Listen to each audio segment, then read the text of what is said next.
lanjut part 2. Nah, tadi kita nyambung dari part 1. Meskipun kita udah ganti setting.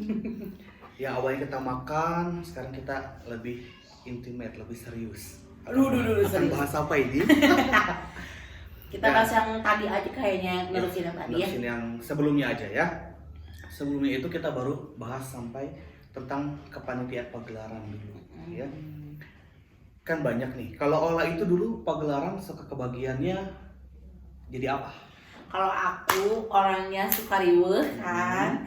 Jadi aku milihnya tuh kostum dan make up. Kostum dan make up. Karena aku seneng banget diriweuhin sama nyari make up kesini, terus nyari kostum lah kesini gitu, mix and make-nya gimana gitu. Aku paling seru banget kayak gitu, suka. Kalau kamu?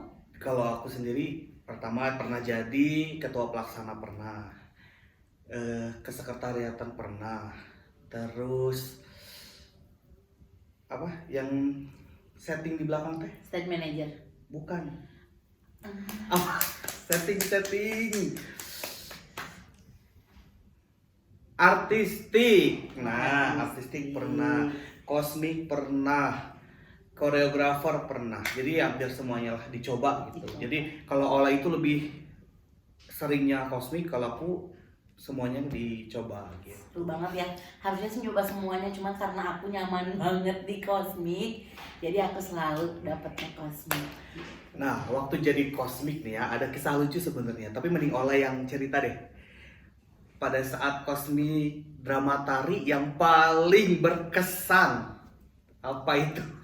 Paling berkesan itu pertama ya, yang paling utama pasti sering lah ya kita kesulitan untuk cari kostum. Sulit banget ya, karena kan harus sesuai dengan peran, terus kita harus nyari kostum sampai ke ya yang jauh-jauh gitu kan ya, kita minjem. Terus belum lagi misalkan yang mau pakainya orangnya berapa orang, dan yang paling serunya itu kalau udah beres kan kita tuh pada nari ya guys. Kalau udah nari itu kan ya suka ada aroma tidak sedap, dan itu tuh berkumpul menjadi satu. Coba bayangkan berapa ratus orang, bajunya kita yang ngurusin, udah keringetan, banjir banget gitu kan ya, terus kita dan di situ suka dukanya gitu kan ya. Tapi seru sih. Terus kan ada yang belum keceritain nih, yang paling lucu dan kayaknya ngingetnya juga sedikit ingin ketawa. Pernah berantem sama sesama kosmik anggotanya sampai nangis. Iya, gitu. jadi waktu itu cerita.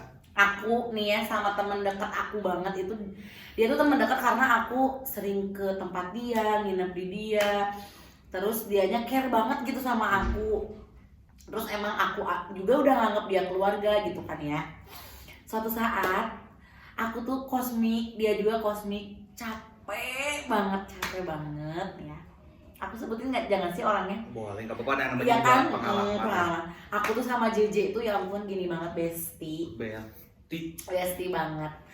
JJ tuh mungkin lagi capek, aku juga sama lagi capek karena hari itu tuh udah mendekati banget sama pagelaran. Di situ dia tuh terus aja gitu kan ya, jadi nimpain ke aku, ini mau nanya ke aku gitu kan ya. Terus aku tuh jadi bukan marah ya cuman bahasa Sundanya mah delak-delek gitu ke dia, dia nggak nerima. Terus kita tuh cekcok, rame banget sampai berantemnya tuh disaksiin sama seni musik ya, seni tari juga ya kebanyakan. Terus tapi di situ aku ngeliat gitu kayak teman-teman ya kayak kalian gitu kan ya, semua pada nangis gitu teman-teman seni tari, karena gak nyangka mungkin ya aku sama dia bisa berantem. Dan kita juga sebenarnya udah capek dan drop banget posisinya di sana tuh. Tapi sampai sekarang juga kita masih bestie ya, soalnya kan sampai sekarang sering main bareng, ngobrol. Dan JJ pun meskipun dia orang Tasik, dia stay di Bandung juga, kerja di Bandung. Dia kerja di Bandung juga. Pokoknya emang di situ cuma kelas dikit doang ya, karena emang sama-sama capek gitu. Tapi sebenarnya pertemanan kalau misalkan kita flat itu nggak asik loh. Ya nggak asik Tapi banget. kalau misalkan tiba-tiba ada berantemnya, ada bencinya, ada ketawanya itu wah jadi nano-nano rasanya kan. Iya, emang gitu banget. Kalau kamu ada pengalaman nggak selama drama, yang selama pagelaran gitu? Ya. Ada drama-drama nggak? Drama sih pernah ya, karena apa ya? Mungkin sama sih kondisinya pagelaran itu kan fisik, mental, sampai pikiran pun semuanya terolah gitu. Pada saat itu memang lagi drop yang benar-benar drop. Yang namanya kita pagelaran, apalagi kan kalau pagelaran itu ada sesi 1, sesi 2, di mana biasanya sesi 2 ini adalah penampilan yang edan-edanan, Iya, gitu, puncak banget. Akhirnya lost control gitu, siapapun itu penarinya, gitu, termasuk aku. Nah, lost control karena ingin menyajikan yang terbaik, tapi kondisi badannya sudah kurang fit, akhirnya jadi drop. Jadi begitu beres nari pun udah gak kuat sebenarnya, udah pusing sampai teriak-teriak, keluar panggung, gelap, geletak gitu, langsung pingsan. dibilang pingsan karena sadar, cuma engap. Oh. Jadi kayak tiba-tiba oksigen itu hilang gitu. Sampai diangkut. Dan diangkutnya itu karena badan aku berat, nggak digotong gini, Tapi diseret. diseret kayak nyeret sapi, nyeret binatang, gini diseret gitu. Nah itu yang bener-bener pengalaman luar biasa lah. Iya sih. Tuh. Banyak banget ya kita pengalamannya di seni tari, tapi seru sih kebanyakan.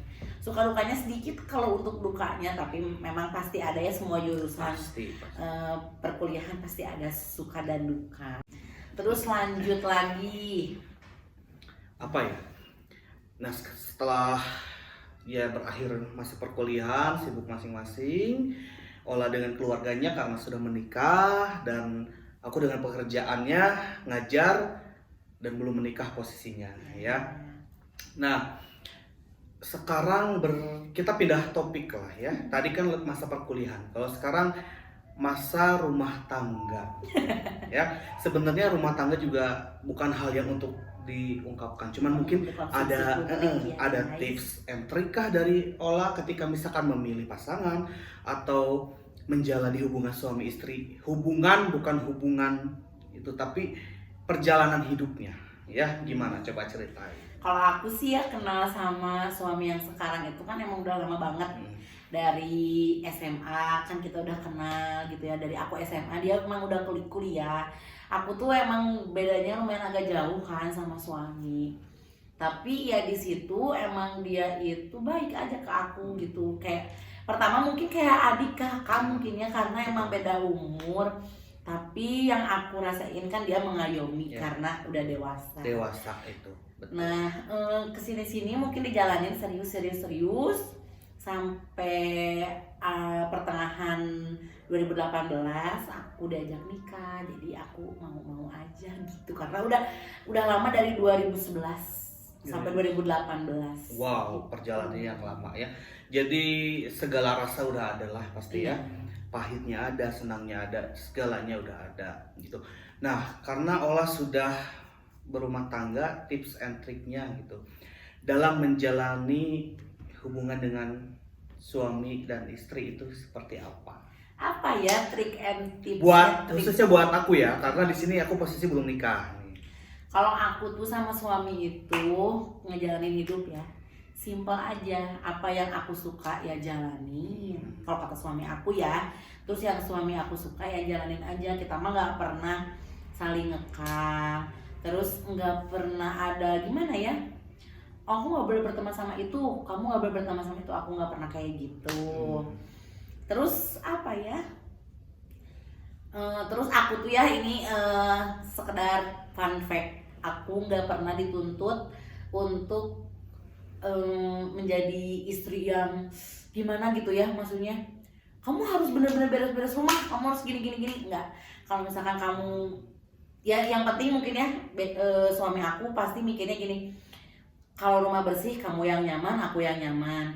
Kalau baju bersih kamu yang nyaman. Jadi ke akunya juga nggak gimana gitu, tapi nggak dituntut kamu kenapa sih nggak nyuci setiap hari, kamu kenapa nggak masak setiap hari, enggak gitu. Karena ngebebasin banget sih suami aku gitu, orangnya santai. Dan yang aku tahu itu karena aku juga kenal suaminya Ola, Abe John. mereka itu hidupnya harus sama-sama masuk ke dalam circle masing-masing. Ya. Kalau misalkan Ola lagi di acaranya AA, dia harus berbaur dengan circle-nya. Begitupun sebaliknya, Ola kumpul sama kita, AA datang harus gabung dengan circle kita. Jadi ada kenyamanan antara Ola dengan teman AA atau AA dengan kita-kita itu. Karena nggak mau ngebatasin gitu kalau suami sama teman-teman, karena biar tahu kalau misalkan aku lagi main sama ini, oh ya sifat teman-teman aku kayak gini ya, suami aku tahu gitu. Jadi nggak kaget lah suami akunya kalau ninggalin, atau misalkan aku nginep nih sama teman-teman di mana, nggak khawatir gitu. Gitu sih Mos, tip and triknya. Cari pasangan itu yang satu circle, satu frekuensi, harus banget. Karena kalau yang nggak sefrekuensi, rasain aja capek mungkin aku juga pernah ngerasain, tapi kayaknya capek gitu. Terus ada tips apa lagi nih? Kalau untuk tips rumah tangga ya kayaknya sama sih kayak pasangan yang lain, jangan macam-macam kali ya. Kalau sama hubungan gitu nggak boleh macam-macam. Nakal di belakang suami nggak boleh, ngebohongin lah, nggak boleh ngebohongin satu sama lain gitu aja. Berarti yang supaya rumah tangga baik itu berarti komunikasinya dijaga. Ya. Kemudian apalagi kepercayaan. Ya, kepercayaan itu bukan berarti melepas sepenuhnya, tapi membuat pikiran kita itu supaya positive thinking gitu. Jangan sampai kalau misalkan nih sekarang Ola main sama aku, mungkin karena kita udah dekat dan AA sudah tahu, jadi dia tidak ada negative thinking gitu. Jadi karena sudah percaya, itu kepercayaan itu harus dijaga. Tapi jangan salah, aku juga sama ada kok masa berantemnya. Tapi gimana nih cara nyelesain kalau kita berantem? Aku tuh orangnya sama dia tuh sama. Kalau misalkan aku yang emosi, dia diemin aku dulu. Jangan dia juga ikut emosi. Kalau kayak gitu kita nggak beres-beres gitu. Kalau misalkan dia yang emosi, aku yang diem. Karena kalau kayak gitu cepet beresnya. Nanti kalau udah tenang, ditanya kamu tadi kenapa kayak gini misalkan. Terus aku harus kayak gimana gitu kan, baru nanti beres. Kalau kitanya udah sama-sama dingin. Iya betul. Jadi api jangan dibalas dengan api. Gitu. Jadi harus api dengan air. Gitu. Nantinya akan padam gitu sih emosinya tuh. Gitu aja sih dari aku. Apalagi? Ada yang mau ditanya? Kalau Emos nih ya sejauh ini ada rencana enggak, misalkan aduh aku udah umur segini nih pengen nih cari pendamping hidup, ada nggak sih jalan ke situ, pemikiran ke situ? Pemikiran ingin menikah ada ya, tapi aku tuh tipikal yang tidak terburu-buru gitu, karena memikirkan ke depannya akan seperti apa ya. Jadi kalau mikirnya misalkan mau nikah hari ini juga bisa ya, tinggal cari cewek yang cocok nikah, tapi kan belum ke situ gitu, karena ada yang harus difikirkan ke depannya. Terutama memang aku baru ditinggal ayah, ditinggal papa, jadi tidak untuk terburu-buru untuk menikah, karena ada yang harus difikirkan, ibu, adik gitu kan. Kalau sekarang menikah, oke, mungkin pikiran orang-orang udahlah dangkeke karejekian ya, tapi itu tidak terfikirkan ya. Jadi udahlah sekarang mah kita nyaman sama keluarga, saya nyaman dengan adik dan ibu, begitupun ibu semuanya. Jadi belum terfikirkan, bukan berarti tidak terfikirkan. Betul. Ya. Tapi kalau sejauh ini nih, kesibukan apa nih, kan sekarang Emos tidak memikirkan ke jalur asmara gitu kan ya. Nah, kesibukan apa di waktu kosong kamu selain pekerjaan? Nah, kamu nyibukin diri tuh kemana gitu? Kalau sehari-hari sih kebetulan kerja ya, karena ngajar juga. Kemudian di luar ngajar juga kadang kan suka ada kerjaan lain, misalkan di Wildan itu minta bantuan untuk ngasistenin atau apapun itulah. Jadi sama ya, kita bareng-bareng. Kita selalu bareng, kita paket komplit kalau masalah itu ya. Jadi itu sih sebenarnya. Dan kalau berdoa pun juga sama gitu, setiap berdoa jodoh itu minta didekatkan, tapi untuk saat ini mungkin belum terfikirkan sampai ke sana. Jadi dia tuh sibuknya tuh kalau waktu kosong ya sama aku gitu, aku juga kalau waktu kosong sama dia, tapi pasangan aku udah tahu ya. Terus kita juga kan emang tahu batasan gitu. Sekarang gini ya, kita ngobrolin dari hati ke hati nih. Emosi itu misalkan ada apa ya, unek-unek nggak gitu, misalkan ke temen sesama tim hore gitu nih, ada unek-unek nggak bisa mau disampaikan.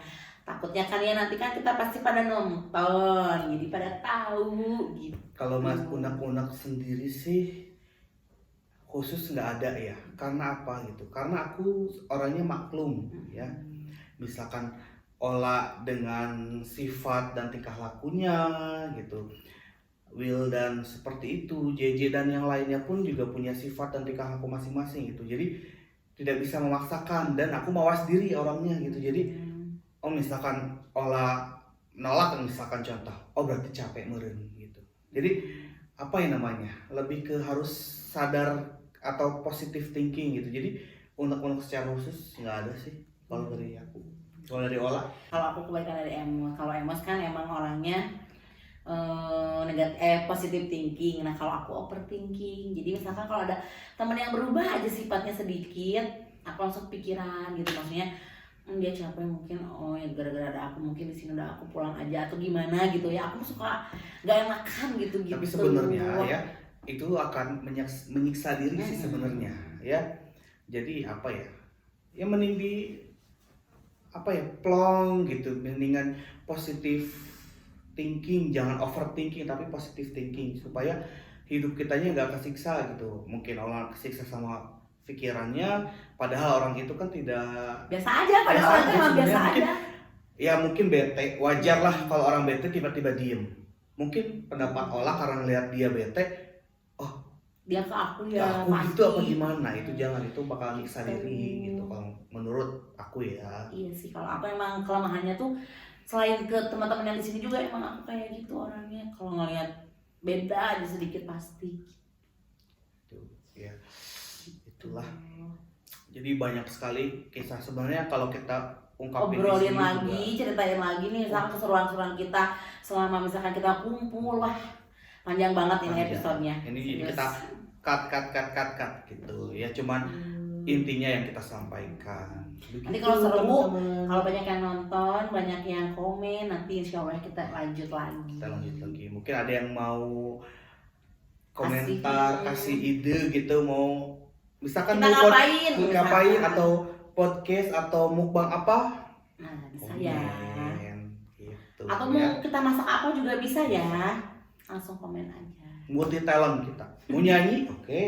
Bisa ya, bisa sih walaupun suara nggak bagus-bagus amat, tapi ya insya Allah menghibur dikit gitu ya. Mungkin itu aja perjalanan podcast kita hari ini, udah banyak sekali yang kita bahas.